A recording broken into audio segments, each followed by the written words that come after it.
in a loud deep sound, he said, "Ha ha ha, salam master, salam. Command and I shall obey." Who said this? Abdullah said this. "Wow, can you really do anything?" asked Rahul, wonderstruck. In a delightful mood, Rahul asked, "Can you really do anything?" "Well, yes, I suppose," said Abdullah rather doubtfully.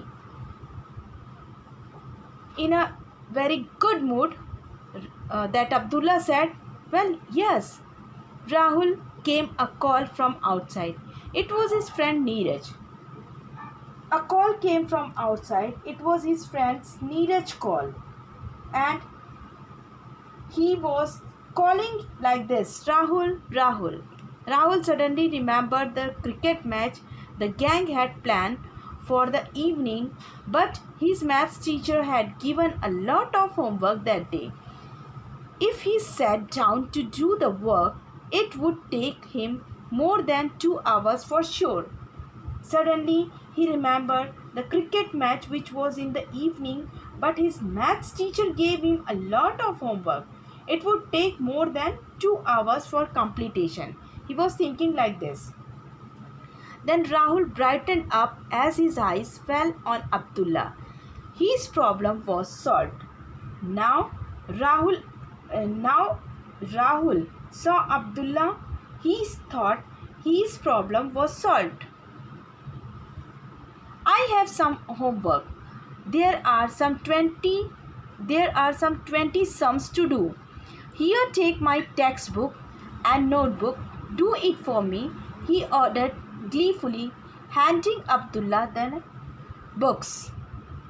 He gave his textbook and notebook to Abdullah and ordered cheerily, "Do it for me," he said. That Rahul said, "Yes, master, I will," said Abdullah. But Rahul had raced out of the room before the genie could complete his sentence. Genie said, "Yes, master," but without listening his sentence. Rahul immediately moved out from the room. It was quite late when Rahul came into his room, exhausted after a boisterous game.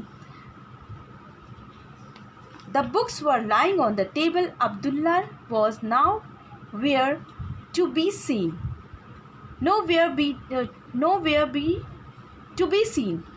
He must have gone back into the lamp after finishing his task.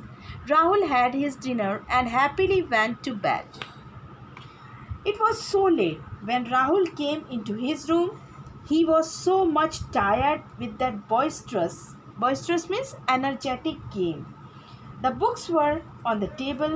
Abdullah was not there. Maybe he went back into the lamp after completing the work. Rahul had his dinner and merrily he went to bed. The next morning, the first period was arithmetic. Confident that Mrs. Acharya would be satisfied with his work for once. After all, a genie had done it. He handed over his notebook to her as soon as she asked for it. But Rahul was in for a nasty shock. Next morning, it was the first period of arithmetic. Very confidently, Rahul handed over his notebook to Mrs. Acharya.